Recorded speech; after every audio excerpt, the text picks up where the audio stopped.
समोर काही दिसत नाही. चला वाट बघूया थोडा वेळ. खरं तर गड पाहण्याचा उत्कृष्ट सीझन किंवा उत्कृष्ट ऋतू जर कोणता असेल तर माझ्या मते तो उन्हाळा. कारण उन्हाळ्यामध्ये ना धुकं असतं, ना पाऊस असतो, ना हिरवळ दाटलेली असते. त्यामुळे जर गडकिल्ले पाहायचे असतील, स्थापत्यकला पाहायची असेल, वास्तू कशा बांधल्यात त्याचा अभ्यास करायचा असेल पूर्णपणे, तर उन्हाळा हा ऋतू एकदम मस्त असतो.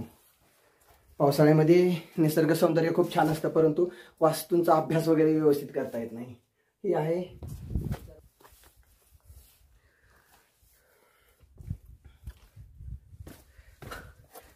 पावसाळ्यामध्ये अशा दगडांना हात लावायला पण भीती वाटते. कारण काय माहीत, अशा दगडांच्या कडी कपारीमध्ये एखादा साप पण बसलेला असू शकतो आणि आपला चुकून हात लागतो, आपलं लक्ष त्याच्याकडे नसणार आणि न जाणे केव्हा तो आपल्या हाताला दंश करेल.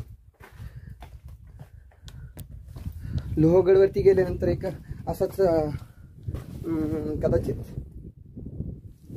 गोवनस जातीचा साप होता. छोटंसं पिल्लू होतं ते, असेच कडी कपारीत बसलेलं. चुकून हात लावला आणि एकदम आतून हल्ल्यानंतर पाहिलं, पटकन हात बाजूला घेतला. तो व्हिडिओ टाकीन मी. ही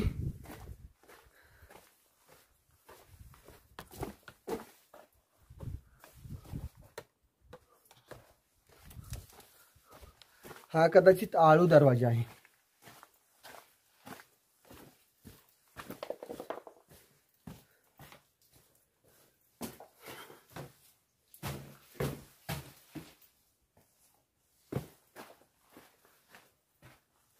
हा पाठीमागे दिसतो तो कदाचित आळू दरवाजा आहे. हा आळू दरवाजा आहे.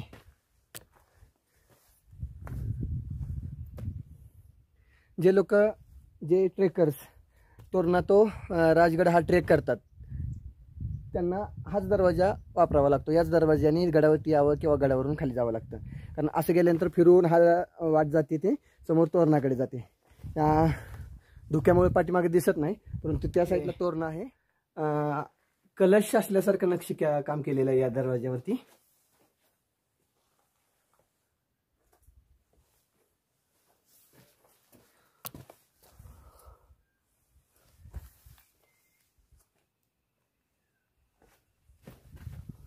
आळू दरवाजाचा दुसरा एक इतिहास म्हणजे जेव्हा नरवीर तानाजी लुसरे पंढरा जिंकण्यासाठी गेले आणि त्या ठिकाणी त्यांचे म्हणजे युद्धामध्ये कामी आले, त्यावेळेस त्यांचं जे शेव आहे, मृत्यूदेह आहे, तो राजगडावरती आणला आणि राजगडावरून या आळू दरवाजा मार्गे त्यांच्या मूळ गावी म्हणजे उंबरट या गावी या आळू दरवाजाने त्यांचा मृत्यूदेह घेऊन जाण्यात आला होता. आणि संजीवनी माचीवरती मी एकटाच फिरतोय, कोणी नाही आहे.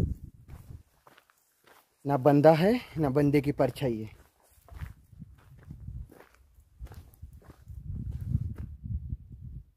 अच्छा, या ठिकाणावर आपण या चिलखती बुरुजामध्ये उतरू शकतो. ठीक आहे, पुढे जाऊन येऊ आणि आतून एकदा पाहून घेऊया. आता वाजलेत 12:30 आणि आपला अजून 1/4 सुद्धा गड पाहून झाला नाही. मला वाटतं 1 वाजेपर्यंत आपण संजीवनी माची पटकन पाहून घ्यावी आणि सुवेळा माचीकडे निघावं.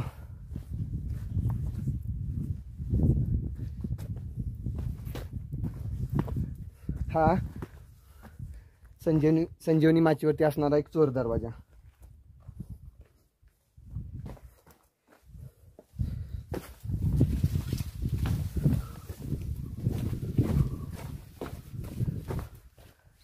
चोर दरवाजा ही असा बांधून मोकळा सोडून दिलेला नाही.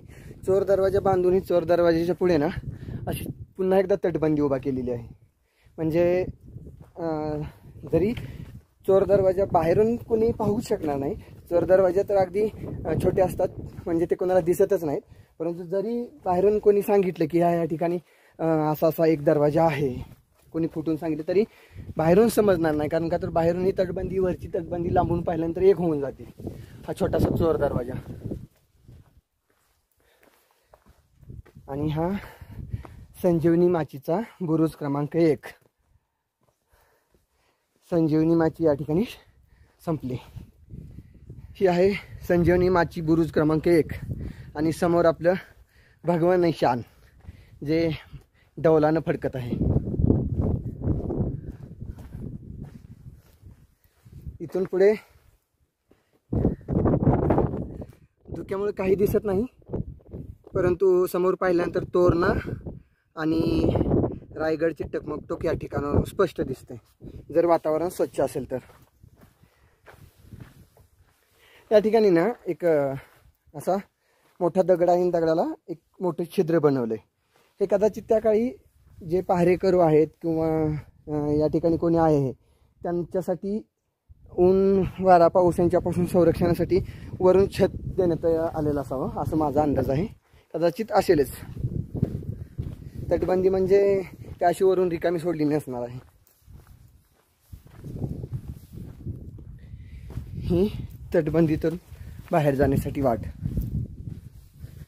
ह्या 2 तटबंदी म्हणजे एक पहिली तटबंदी ही आणि ही दुसरी तटबंदी. आणि मधून असे एक माणूस आरामात जाऊ शकेल इतकी वाट आहे.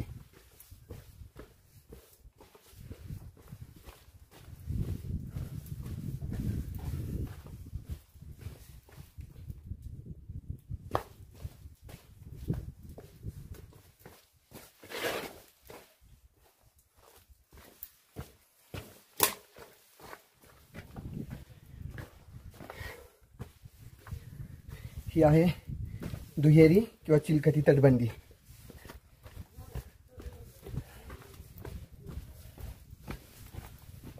अशी दोन्ही बाजूनी उंच तटबंदी, भक्कम तटबंदी. साधारण दोन्ही या दोन्हीच्या भिंती आहेत त्या साधारण 5-6 फूटच्या आहेत. या भिंतींची रुंदी एकाची 5 फूट एकाची 6 फूट असे काहीतरी आहे कदाचित. चला जास्त पुढे जाण्यात काही अर्थ नाही, फिरूया परत. दुहेरी तटबंदी याच्यासाठी असते की जर गडावरती कोणी खालून तोफांचा मारा केला तर जर पहिली ही भिंत ढासळली तर ह्या भिंतीचा दगड कोसळून हा जो मधला जागा आहे हा पूर्ण व्यापून टाकणार, भरून जाणार. आणि पुन्हा दुसरी ही भिंत आहेच आणि उलट या भिंतीला जास्त संरक्षण अजून मजबूत होते. त्यामुळे दुहेरी तटबंदी असते. दुहेरी तटबंदी सहजासहजी तोफगोळ्याने उडवता नाही येत. जशी पद्मावती माचीच्या ठिकाणी एक दंतकथा आहे तशीच संजीवनी माचीच्या ठिकाणी पण एक दंतकथा सांगितली जाते. सांगितलं असं जातं की ज्यावेळेस महाराजांनी गडाचं बांधकाम चालू केलं त्यावेळेस काही ठिकाणी असं डोंगर बार लावून उडवून दिले जायचे फोडून टाकण्यासाठी. त्यावेळेस तिथं बार लावला आणि बार लावल्यानंतर एक माणूस सैनिक कोणीतरी चुकून तिथे थांबला गेला आणि बार उडला. बार उडल्यानंतर तो उडला आणि खाली असा पडला खालच्या बाजूला. सर्वांना वाटतं की तो मेला, कारण एवढ्या बारामध्ये तो सापडला होता. वरून दगड ढासळले, मेला असं समजून सगळ्यांनी सोडून दिलं. परंतु थोड्या वेळानं तो माणूस हालचाल करत होता, तो वरती आला, त्याला वरती घेण्यात आलं. आणि जेव्हा ह्या गडाचं बांधकाम पूर्ण करून झालं संजीवनी माचीचं, त्यावेळेस महाराजांना तो प्रसंग आठवला आणि त्या प्रसंगावरून जीवन देणारी माची म्हणून संजीवनी माची असं नामकरण करण्यात आलं, अशी एक दंतकथा सांगितली जाते.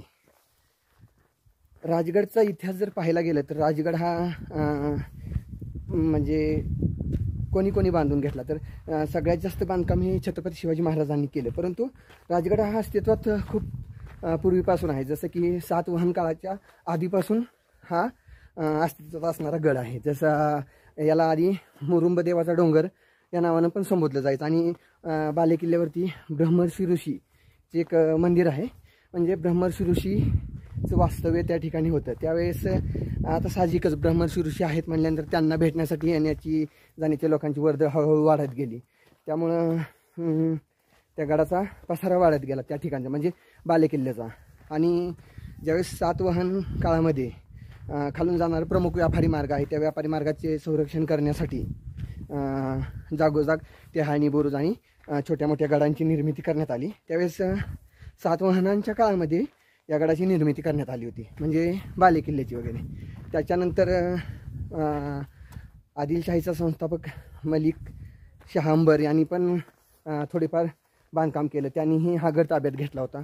आणि त्याच्यानंतर जेव्हा छत्रपती शिवाजी महाराजांनी स्वराज्य स्थापनेची सुरुवात केली त्यावेळेस हा गड स्वराज्यामध्ये सामील करून घेतला आणि त्याचे बांधकाम करून घेतले.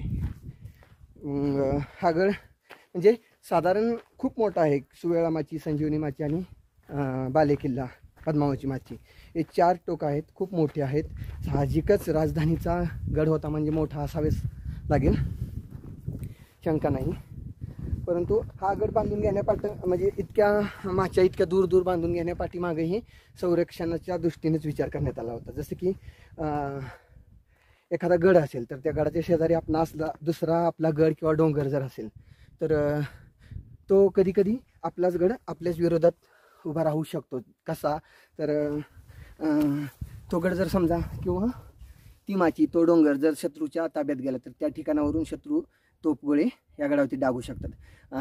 जसं की रायगडला झालंच, कोटल्याच्या डोंगरावरून तोफा डागले आणि रायगड पडला. किंवा लोहगड विसापूरमध्ये पण तसंच की विसापूरवरून लोहगडावरती तोफा डागता येऊ शकत होत्या. त्यामुळे महाराजांनी संरक्षणाच्या दृष्टीने काय केलं आहे की भरपूर वेळा एकतर डोंगर बांधून घेतला किंवा समोर असणारा छोटा मोठा गड असेल तर तो पाडून टाकण्याचे आदेश दिले. तो डोंगर सपाट करून घेण्यात आलेला आहे. त्यामुळे हा राजधानीचा गड असल्यामुळे या ठिकाणी साहजिकच या 3 माच्या बांधून घेतल्या आणि हा गडाचा पसारा वाढवला आहे असं आहे. त्यामुळं हे असे छोटेसे साप असतात, त्यामुळे हात वगैरे लावताना खूप खूप काळजी घ्यावी लागते. अन्यथा हा काय माहीत कोणत्या जातीचा साप आहे. परंतु आणि दुसरी गोष्ट म्हणजे हे साप असतात ना, मोठे साप एक वेळ विष कमी सोडतात, परंतु छोट्या सापांना किती प्रमाणात विष सोडायचे हे माहीत नसल्याने ना ते खूप मोठ्या प्रमाणात विष सोडतात आणि यांनी जर चावा घेतला तर तो आपल्यास खूप धोकादायक असतो.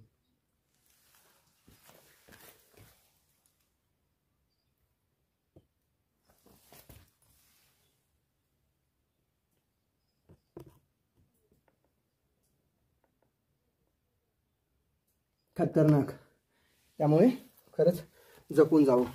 आता धुकं गेलं होतं तोपर्यंत कॅमेरा चालू करावं म्हटलं तोपर्यंत धुकं आलं. ही आहे समोर संजीवनी माची. आता कुठे धुकं गेलं होतं तोपर्यंत शूट करून घ्यावी म्हटलं.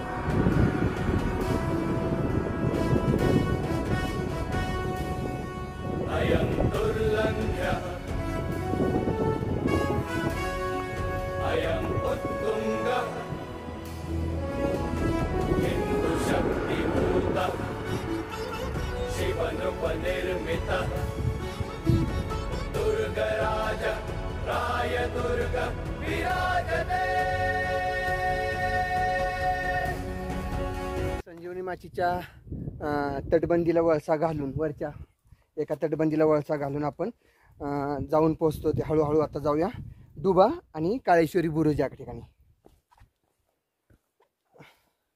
वाट मळलेली नाही आहे असे आहे, त्यामुळे पाय घसरण्याची शक्यता आहे. पावसाळ्यात तर जरा जास्त शक्यता आहे, त्यामुळे जपून जावं.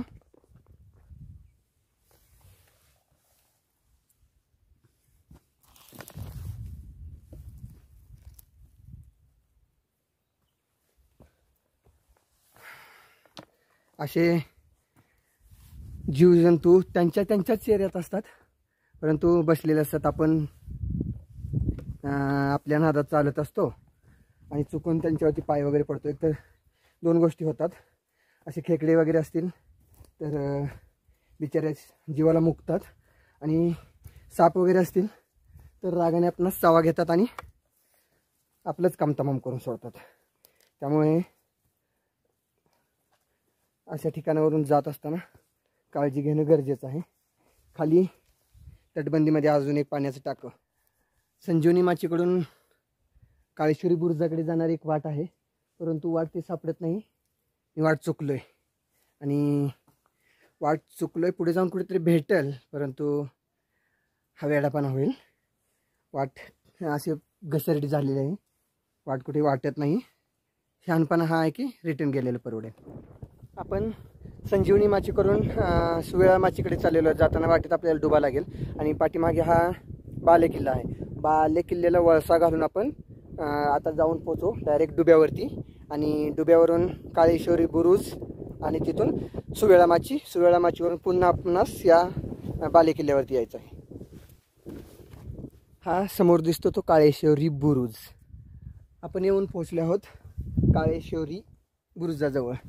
काळेश्वरी बुरुज हा किल्ल्याच्या दक्षिण बाजूला आहे आणि दक्षिण बाजू तशी अशुभ मानली जाते. आणि असंही म्हणतात की या काळेश्वरी बुरुजावरती लष्करी ठाणा असायचं, म्हणजे या भागात लष्करी ठाणा असायचं. आणि दुसरी गोष्ट म्हणजे काळेश्वरी ही यमाची माता असल्याने हा पाठीमागे एक चोर दरवाजा आहे.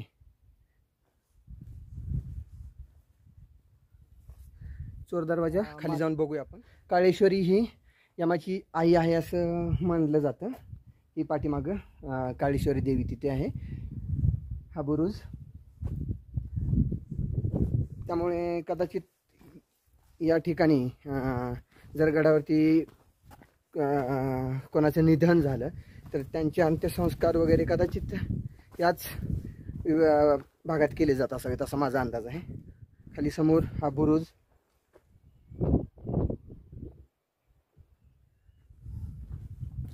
हा काळेश्वरी बुरुज. पाठीमागे एक मूर्ती पुजली आहे, म्हणजे दगड आहे तो पुजलेला आहे. कदाचित काळेश्वरी मंदिर आहे, मातेचं मंदिर आहे ते.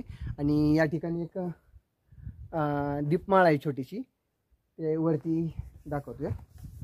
पुढे एक नंदी आहे, छोटासा नंदी. आणि या दीपमाळमध्ये याच्यात पाणी साचलं आहे. या ठिकाणी कापड किंवा कापूस टाकून त्याच्यामध्ये तेल टाकून तो दिवा तेवत ठेवला जायचा. आणि इथून वरती दिसतो तो डुबा. आप्पा परब यांनी एक असा उल्लेख केला आहे की काळेश्वरी बुरुजावरती कुठेतरी एका वीर पुरुषाची समाधी आहे. आणि बहुतांश लोकांच्या मते ती समाधी ही छत्रपती शिवाजी महाराजांचे वडील शहाजीराजे यांची असावी असा अंदाज आहे. आणि मीही मानतो ते. कारण का दुसरी एक गोष्ट सांगितली जाते की ज्यावेळेस शहाजीराजे हे जग सोडून गेले त्यावेळेस हे आपल्या धर्मामध्ये एक किंवा समाजामध्ये एक विचित्र प्रथा होती, जी सती जाण्याची प्रथा होती. म्हणजे सती प्रथा माहीतच आहे की त्या पुरुषाचे जे शव आहे, मृत्यूदेह आहे, तो आपल्या मांडीवरती त्याचं डोकं ठेवून स्त्री बसली जायची, जिवंत स्त्री बसली जायची. आणि त्या पतीसोबत त्या स्त्रीलाही जिवंत दहन केलं जायचं. आणि असं करण्यानं असं म्हटलं जायचं की त्या स्त्रीला दैवत्व प्राप्त होतं. त्या काळच्या मान्यता आहेत, परंतु खरंच विचित्र प्रथा होती. असो, पण मग ह्या प्रथेनुसार ज्यावेळेस शहाजीराजांचं देहावसन झालं त्यावेळेस राजमाता जिजाऊ या सती जाण्यासाठी निघाल्या. मग हे जेव्हा छत्रपती शिवाजी महाराजांना कळालं त्यावेळेस छत्रपती शिवाजी महाराज आले आणि आऊसाहेबांच्या पायाला घट्ट मिठी मारली आणि बोलू लागले की म्हणजे अडवायचा प्रयत्न करू लागले की हे नको आहे, ही प्रथा, म्हणजे ह्या प्रथेनुसार तुम्ही सती जाऊ नका. कारण का तर आत्ताच कुठं आमचं पितृछत्र हरवलं आहे आणि जर तुम्हीही आम्हाला सोडून गेलात तर आमचे छत्र मातृछत्र हे हरवेल आणि आमच्या पाठीशी खंबीर हात कोणता नाही राहणार वगैरे असे बहुतांश भरपूर काही बोलले असतील. आणि त्याच्यानंतर पुरोहितांनीही एक याच्यावरती तोडगा काढला की सती जावं असा काही नियम नाही आहे. त्यामुळं खूप काही गोष्टी झाल्या. त्याच्यानंतर छत्रपती शिवाजी महाराजांनी राजमातांचे मन वळवण्यात यशस्वी झाले आणि राजमाता सती जाण्यापासून त्या विचारापासून दूर गेल्या. परंतु ज्या महाराजांच्या दुसऱ्या पत्नी पुतळाबाई होत्या, कदाचित नाव नाही चुकत मी नसावा, पण पुतळाबाई होत्या, त्यांनी ठरवलं की मी सती जाते. आणि पुरोहितांनी त्यावेळेस सांगितलं की त्या स्वइच्छेने जात आहेत तर ते त्यांना जाऊ द्या. कदाचित त्या मग सती गेल्या. त्यामुळे मला वाटतं आणि ती जी सगळा म्हणजे विधी होता तो ती चिता वगैरे रचली गेली होती. महाराजांचं म्हणजे शव शहाजीराजांचं शव या ठिकाणी नव्हतं, परंतु तरीही ती चिता या ठिकाणी रचली गेली होती. फक्त चिता रचली गेली होती आणि या ठिकाणी तो सती प्रथेचा जो प्रथा होती ती विधी या ठिकाणी केला जाणार होता. त्यामुळे मला असं वाटतं की शहाजीराजांनी समाधी याच भागात बांधलेली असावी. काळेश्वरी बुरुजापासून पुढे आल्यानंतर आपण जाऊन पोहोचतो ते सुवेळा माचीकडे. सुवेळा माची इथून जवळच आहे. आपण डायरेक्ट आता जाऊया सुवेळा माचीच्या बुरुज क्रमांक 1 वरती. काळेश्वरी बुरुजाकडून ज्यावेळेस आपण सुवेळा माचीकडे जातो त्यावेळेस जात असताना वाटेमध्ये आपल्याला एक छोटंसं मंदिर लागतं. मल्लिकार्जुन मंदिर म्हणून आहे.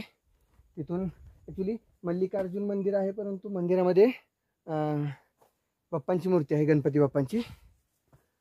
आणि हे कोणतं नाव आहे पुसून गेलं आहे त्यामुळे स्पष्ट दिसत नाही. बघू, मी नेटवरती बघून टाकेन त्याच्या कोणतं मंदिर आहे ते. आणि पुढे आल्यानंतर असंच इथे एक मंदिर आहे, खाली दिसत असेल शिवलिंग आहे आणि त्याच्यासमोर नंदी आहे. आणि हां, कदाचित हे मल्लिकार्जुन मंदिर आहे, कारण एक मिनिट, मल्लिकार्जुन मंदिर असावे, कारण का तर इथे मल्लिकार्जुनाची मूर्ती आहे आणि त्याच्यासमोर शिवलिंग आहे, शिवलिंगासमोर नंदी आहेत. आणि त्याच्याच शेजारी हे एक तीर्थटाकं,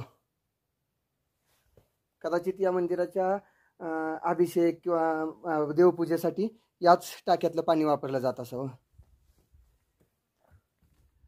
हे मल्लिकार्जुन मंदिर. मल्लिकार्जुन मंदिरासमोर तिथून थोडंसं पुढं आल्यानंतर एक रस्त्यात असे एक पाण्याचा कुंड दिसतो छोटासा.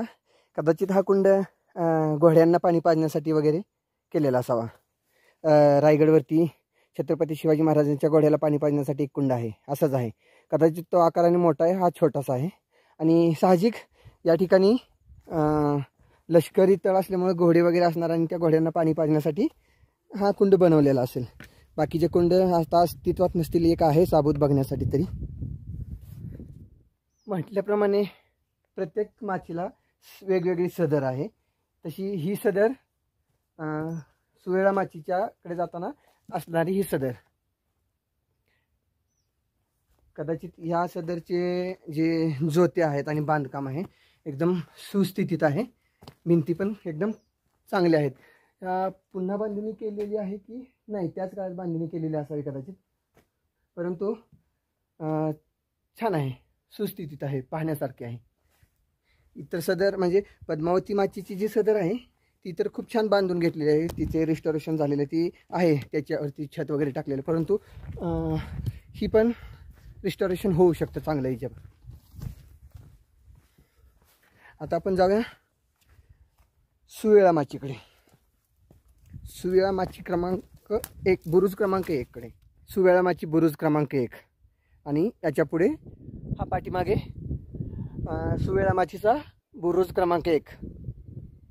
हा बुरुज एकदम मस्त स्थितीत म्हणजे सुस्थितीत आहे. याचं पुन्हा रिस्टोरेशन झालं आहे की नाही माहीत नाही, परंतु हा छान आहे, बुरुज पाहण्यासारखा आहे.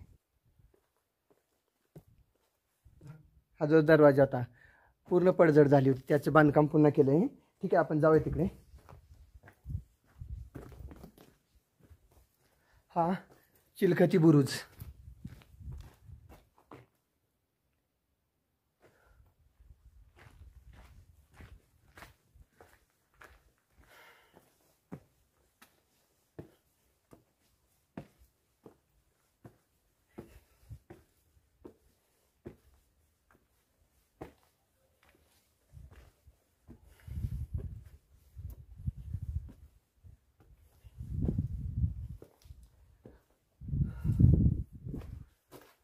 चिलखती बुरुजाच्या दोन्ही बाजूला 2 छोट्याशा देवड्या.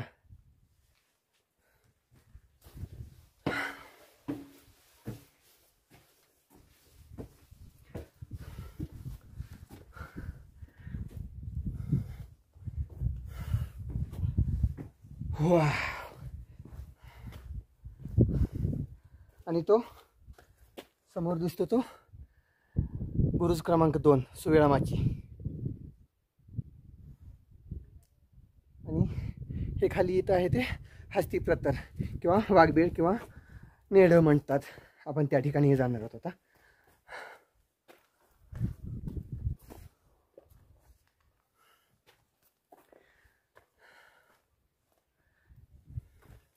या बुरुजावरून आसपासच्या प्रदेशावरती नजर ठेवली जायची. हा बुरुज जो सुवेळामाची बुरुज क्रमांक 2 जो आहे तो बुरुज क्रमांक 1ला संरक्षण देत होता. जर इथून त्याच्यावरती वॉच ठेवला जायचा. म्हणजे ॲक्च्युली ही संरक्षणाची मालिका आहे.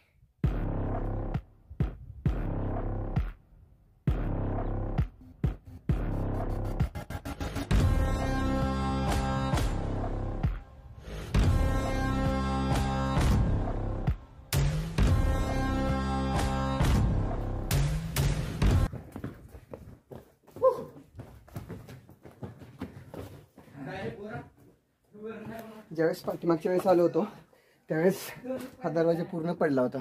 एकच दगड शिल्लक होता. असं वाटत होतं कधी तो ढासळेल, भीती पण होती. परंतु हा पूर्ण रिस्टोर केलेला आहे. खूप छान काम केले.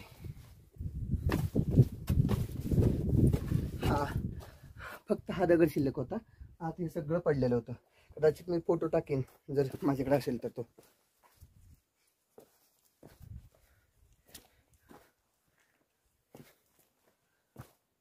आता आपण चाललेलो आहोत नेड्याकडे.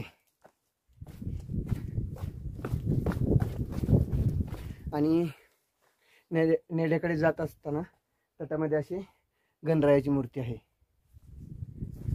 गणरायाच्या मूर्तीपासून थोडंसं पुढे आल्यानंतर सुवेळामाची तटबंदीमधील दरवाजा आहे. आचोर दरवाजा असावा कदाचित.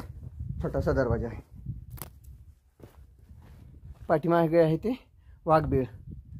इथून दिसत नाही, थोडंसं पुढे गेल्यानंतर दिसेल.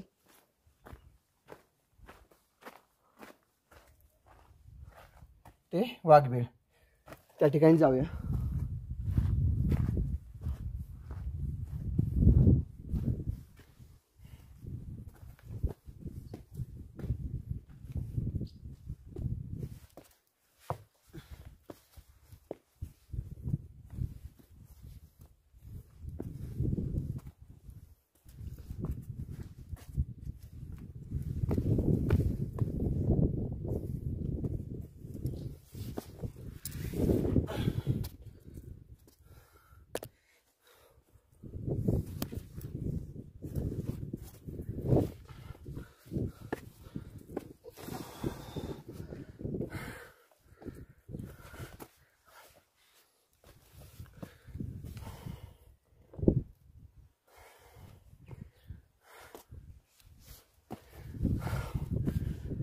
मस्त. हे आहे वाघबीळ.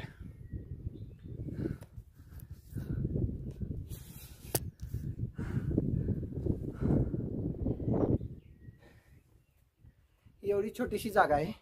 या जागेतून या बाजूला पाहिलं की हा प्रदेश पूर्णपणे दृष्टीक्षेपात येतो आणि या बाजूला पाहिल्यानंतर हाही प्रदेश पूर्ण दृष्टीक्षेपात येतो. म्हणजे त्या ठिकाणी 1 किंवा 2 व्यक्ती जर असतील ना तर संपूर्ण प्रदेशावरती लक्ष ठेवू शकतात.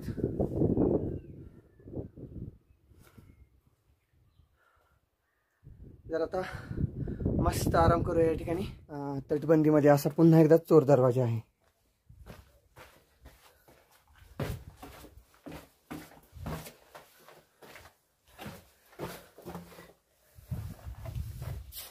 इथून खाली उतरलं की डायरेक्ट खाली दरी.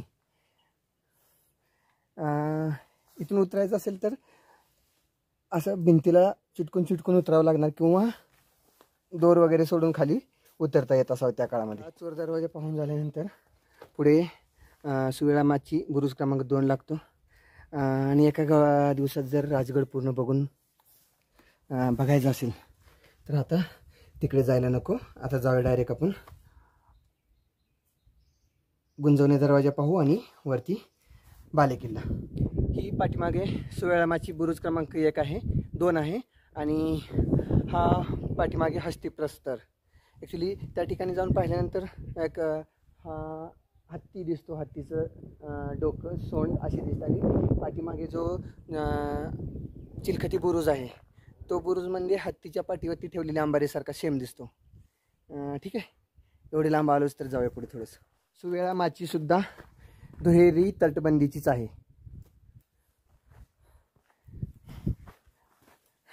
आधी ठरवलं होतं की सुवेळामाची बुरुज क्रमांक 2 नको पाहायला, एकच पाहून जाऊया परत, परंतु आलो, चला पाहून घेऊया बुरुज क्रमांक 2 पण. कारण या ठिकाणावरून जे वाघबीळ आहे म्हणजे हस्तीप्रतर आहे, हस्तीप्रस्तर वाघबीळ आहे, त्याचा दृश्य खूप छान दिसतं, विहंगम दृश्य दिसतात. त्यामुळे जाऊया. राजगड जर पूर्ण पाहून घ्यायचं असेल तर कमीत कमी 2 दिवस तर लागतात किंवा 3 दिवस लागतात. एका दिवसात तर पूर्ण राजगड पाहून होत नाही. पण ठीक आहे, आपण जितका होता होईल एवढा कवर करण्याचा प्रयत्न करतो आहे. आता आपल्याला बघायचं आहे हस्तीप्रस्तर, परंतु धुक्यामुळे पुढे काहीच दिसत नाही. आपण धुकं जाण्याची वाट पाहूयात. सुवेळामाचीची पण एक गोष्ट सांगितली जाते की सुवेळामाचीला सुवेळा नाव कसे आले. सुवेळामाची ही किल्ल्याच्या गडाच्या पूर्व दिशेला आहे आणि पूर्व दिशेला ज्यावेळेस सूर्य उगवतो त्यावेळेस माची खूप सुंदर दिसते आणि या माचीवरून आजही सूर्योदय बघण्यासाठी खूप सारे लोक येतात. आणि त्या काळात म्हणतात की राजमाता आऊसाहेब आणि छत्रपती शिवाजी महाराज सकाळच्या वेळेस उगवत्या सूर्याचं दर्शन घेण्यासाठी या माचीवरती येत होते. आणि त्याच कारणाने सकाळची वेळ ही शुभ वेळ असते आणि शुभ वेळ या म्हणजे याचा अपभ्रंश होत सुवेळा अशी या माचीला नाव देण्यात आले. ॲक्च्युली या गोष्टीचा कुठेही उल्लेख नाही किंवा पुरावा नाही. या सगळ्या गोष्टी ह्या ऐकीव गोष्टी आहेत.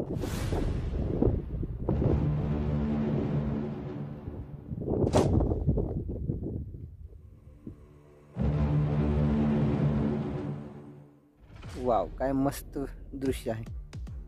याच दृश्याची वाट पाहत अर्धा तास थांबलो इथे.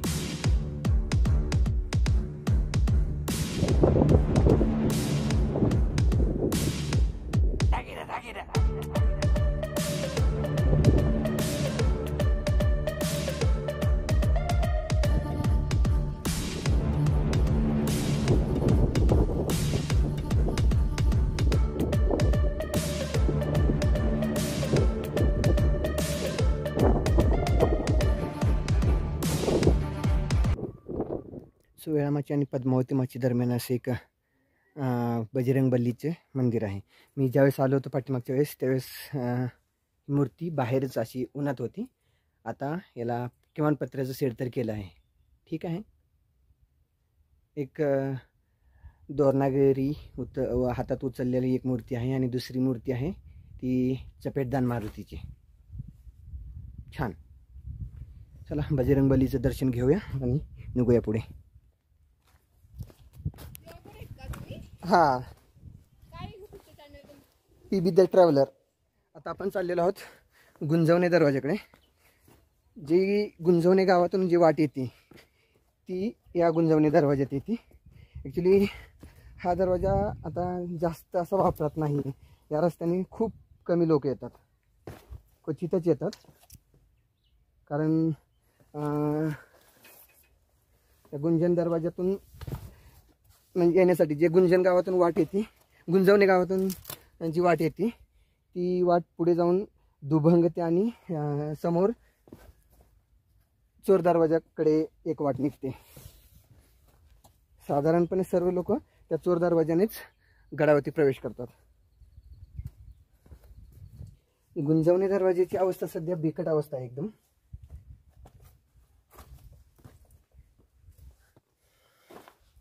गुंजन दरवाजाचं बांधकाम आहे ना पाहण्यासारखं आहे. कारण हा कसा त्रिकोणी आकारात बांधलाय दरवाजा.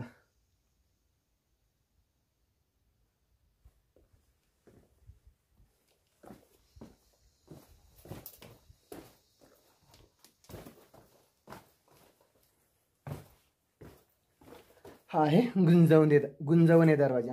हा एकदम तिरका बांधला आहे, समोरून दिसत नाही. याचं म्हणजे असा दरवाजा साधारणपणे मी कोणत्या गडावरती दुसऱ्या पाहिला नाही आजपर्यंत.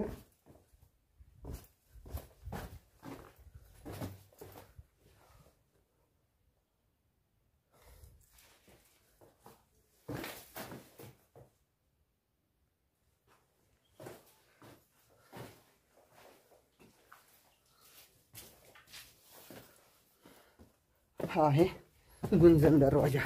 गुंजवणे दरवाजा.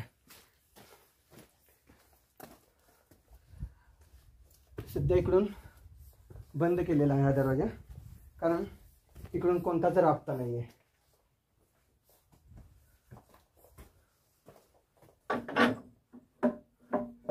आपण दिंडी दरवाजातून बाहेर जाऊया.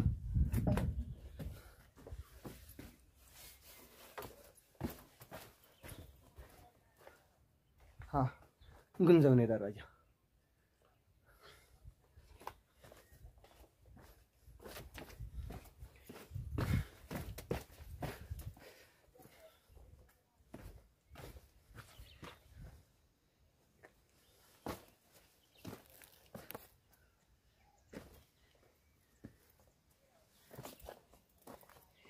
या मार्गे यायचं आणि उतरायचं म्हणजे हा अशी खतरनाक वाट आहे.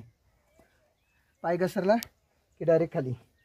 रेलिंग्स वगैरे बसवलेले आहेत, परंतु धोकादायक मार्ग आहे हा. या मार्गाने शक्यतो रेफर करू नये कोणी. पाहण्यासाठी एकदा येणं ठीक आहे, परंतु गुंजवणी दरवाजातून आपण बाहेर आलो. गुंजवणी दरवाजातून आत जाऊ आणि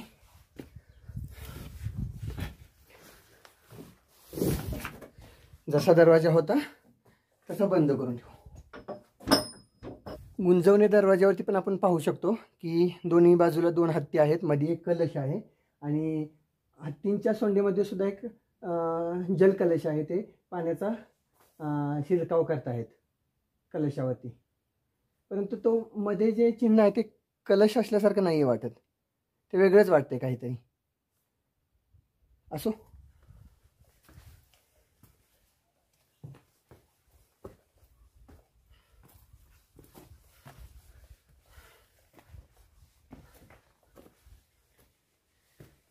आता आपण निघालेलो आहोत बालेकिल्ल्याकडे. बालेकिल्ल्याकडे जात असताना मार्ग हा अतिशय अरुंद आहे. एका बाजूने रेलिंग्स लावलेले आहेत, परंतु पाठीमागे अशी उंच म्हणजे दगडी भिंत आहे. भिंत नाही, मुळातच एक काडा आहे.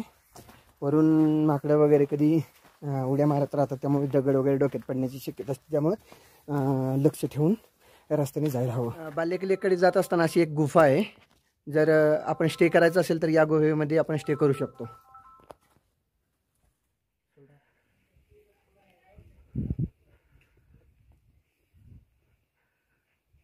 मागे बालेकिल्ल्याचा महादरवाजा आणि समोर इथं पाठीमागे ही एक अशी भिंत होती, ज्यामुळे हा बालेकिल्ल्याचा महादरवाजा खालून दिसत नव्हता, परंतु ही भिंत ढासळली आहे कालांतराने.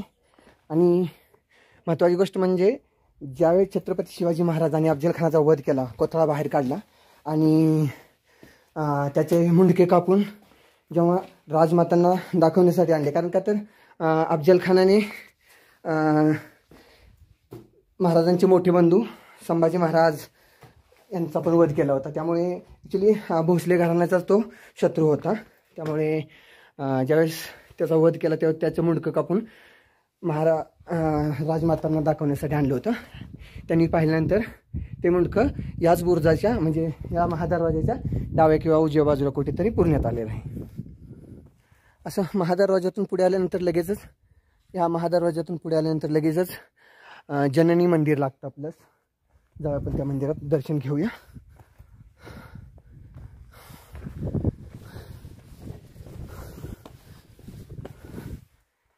हे आहे जननी देवी मंदिर.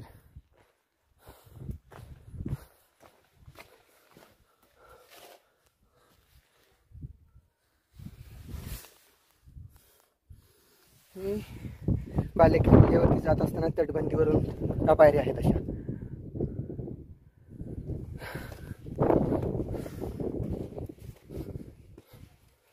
हे आहे चंद्रतळे.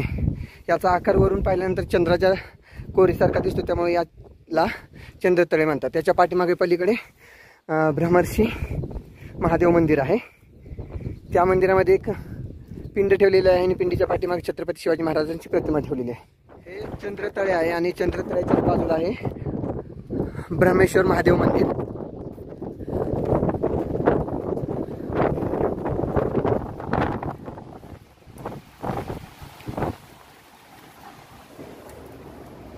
हे आहे ब्रह्मेश्वर महादेव मंदिर. बालेकिल्ल्यावरती ब्रह्मेश्वर महादेव मंदिर. ॲक्च्युली हा ब्रह्मदेवाचा डोंगर या नावाने हा गड ओळखला जायचा. तो मुख्य हा नंतर छत्रपती शिवाजी महाराजांनी सुवेळा माची आणि पद्मावती माची हे चंद्रतळे आणि ब्रह्मदेव महादेव मंदिराच्या पाठीमागे बाजारपेठ आहे. ॲक्च्युली बाजारपेठ म्हणजे बाजारपेठ म्हटलं जातं, परंतु मला वाटतं की या ठिकाणी राणीवासा असावा. याच्या स्ट्रक्चरनुसार ही बाजारपेठ वाटत नाही. पाठीमागे सदर आहे, जी बालेकिल्ल्यावरती सदर आहे आणि त्याच्या समोर पुढे आहे छत्रपती शिवाजी महाराज प्रत्यक्ष ज्या ठिकाणी वास्तव्यास होते तो राजवाडा किंवा त्यांच्या निवासस्थानाची जागा. हा रिमूव्ह.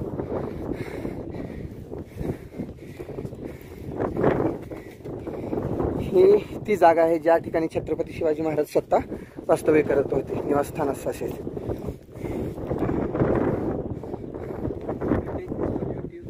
यस,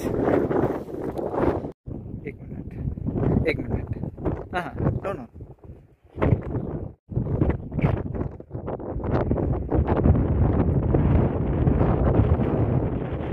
तर मित्रांनो, वाजलेले आहेत 6 आणि आपण आता गड उतरायला सुरुवात केली आहे. पाली दरवाजातून पण बाहेर आलो आहे. खरं तर एका दिवसात सगळा गड फिरून होत नाही, परंतु खूप धावपळ करून